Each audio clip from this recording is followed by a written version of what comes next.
Тіршілік атаулыға ғажайып өмір сыйлағысы келген еңбек әлемді шарлайды. Еңбек, жауған жаңбыр тамшылары жерге жетпей кеуіп үлгеретін аты аңызға айналған Африка еліне аттанады. Әлемдегі ең биік Намиб құм төбелері осы Африкада. Құм белестеріне бет алған еңбекті шөл қысып, әбден әлсіреген қара қоңыз қарсы алады.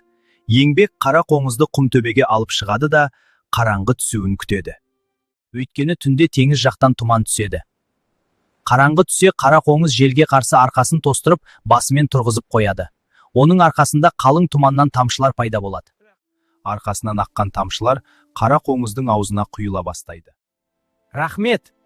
Қара қоңыздың әлсіз даусы естіледі. Тамшыға таңдайы жібіген қара қоңыздың жаратушыға алғысы шексіз еді. Еңбекпен достасқан күннен бастап шөл далада тіршілік ететін қара қоңыз осылайша шөлін тұманнан пайда болған тамшылармен қандыратын болыпты.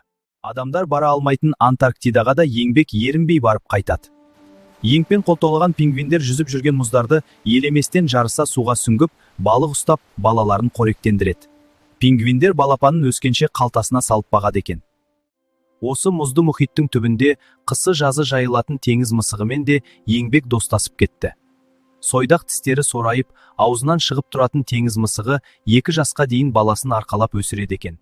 Тіршілік атаулыға ғажайып өмір сыйлағысы келген еңбек Үндістаннан өтіп бара жатып, тәтті іздеп жүрген балаларды кезіктіреді. Еңбек балаларға тәттілігі тіл үйретін қамыс қантын өсіруді үйретеді. Қылтиған қамыс түбінде түнеп жатқан балаларға еңбек ерекше сүйсінеді. Содан бері тәтті құмар балалар қант қамысын өздері өсіріп, жинап алатын болыпты. Еңбек енді бағбан досы өсірген бау-бақшаны аралайды. Сайраған құстардың даусы күндіз түні бір толастамайтын бақшада еңбекті дәуіт пен үнді тырнасы құшақ жая қарсы алады. Үшбұрыш тәрізді басы бар, ұзын мұртты, үш көзді дәуіт бір орында отырып ақ шыбын шіркей ұстап жейді. Ал сезімтал тырна бақшаны күзетеді. Құстардың ұясын бұзып, жұмыртқасын жегісі келген жыландарды тырна тырп еткізбей, шетінен аулап жеп отырады екен.